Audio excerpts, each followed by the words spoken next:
قد أفلح المؤمنون الذين هم في صلاتهم خاشعون والذين هم عن اللغو معرضون والذين هم للزكاة فاعلون والذين هم لفروجهم حافظون إلا على أزواجهم أو ما ملكت أيمانهم فإنهم غير ملومين فمن ابتغى وراء ذلك فأولئك هم العادون والذين هم لأماناتهم وعهدهم راعون والذين هم على صلواتهم يحافظون أولئك هم الوارثون الذين يرثون الفردوس هم فيها خالدون ولقد خلقنا الإنسان من سلالة من طين ثم جعلناه نطفة في قرار مكين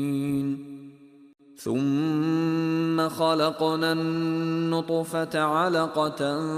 فخلقنا العلقة مضغة فخلقنا المضغة عظاما فكسونا العظام لحما ثم أنشأناه خلقا آخر فتبارك الله أحسن الخالقين ثم إنكم بعد ذلك لميتون ثم إنكم يوم القيامة تبعثون ولقد خلقنا فوقكم 7 طرائق وما كنا عن الخلق غافلين وأنزلنا من السماء ماء بقدر فأسكناه في الأرض وإنا على ذهاب به لقادرون فأنشأنا لكم به جنات من نخيل وأعناب لكم فيها فواكه كثيرة ومنها تأكلون وشجرة تخرج من طور سيناء تنبت بالدهن وصبغ للآكلين وإن لكم في الأنعام لعبرة نسقيكم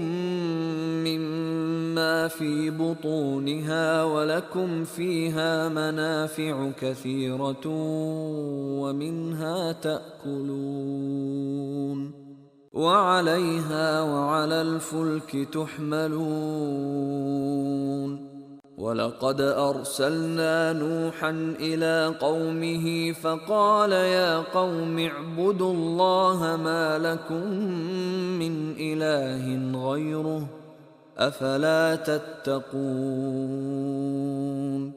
فقال الملأ الذين كفروا من قومه ما هذا إلا بشر مثلكم يريد أن